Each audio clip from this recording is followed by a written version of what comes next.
The storm outside the Blackwood estate was nothing compared to the one brewing within. Rain lashed against the windows like 1,000 secrets. Elena burst through the doors, her evening dress soaked. Her anger was a fire that the cold rain couldn't extinguish. The driver stood silent, his weathered face a mask of calm. He had served her family for 20 years, yet she treated him like a stranger.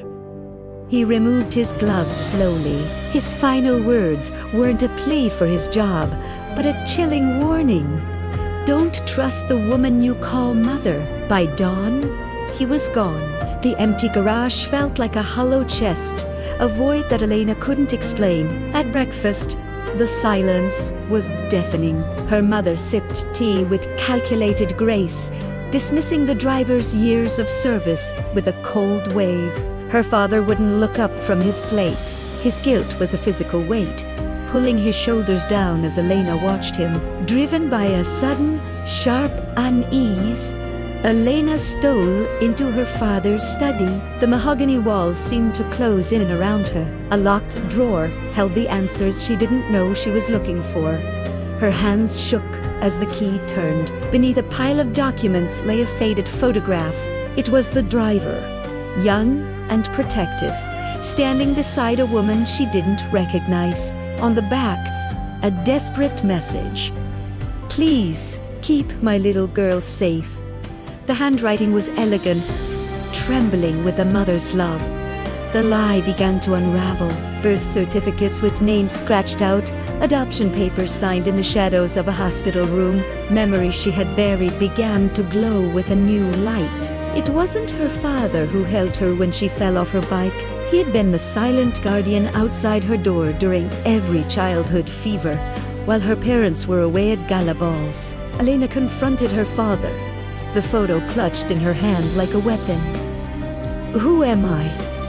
she demanded. "Some truths will destroy you, Elena," he whispered. He admitted that the driver was the only real family she had left. She ran to the driver's quarters, desperate to undo the words she had screamed at him in the rain. But the room was bare.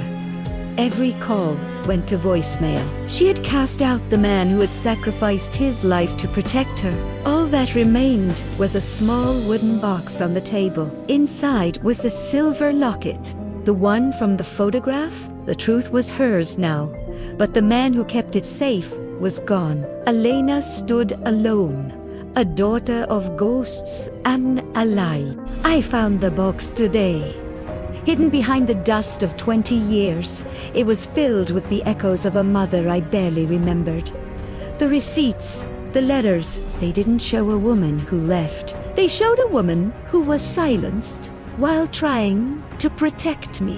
I traced the only name left in her story to a man who had been watching over me from the shadows all along. "Uncle?" I whispered. He looked up, his eyes a map of 1,000 unspoken griefs and hidden, painful truths. Together, we began to weave the shattered pieces of my life back into a weapon of truth.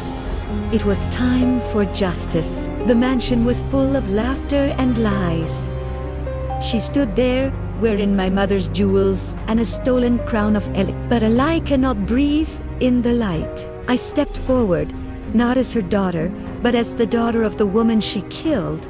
The mask shattered. In the silence of that room, the weight of their guilt finally crushed their perfect golden world. I didn't need their wealth. I only needed the family I thought I'd lost forever. We were finally free. The box is light in my hands now. For the first time, I am not a ghost in this house. I am me. I am it.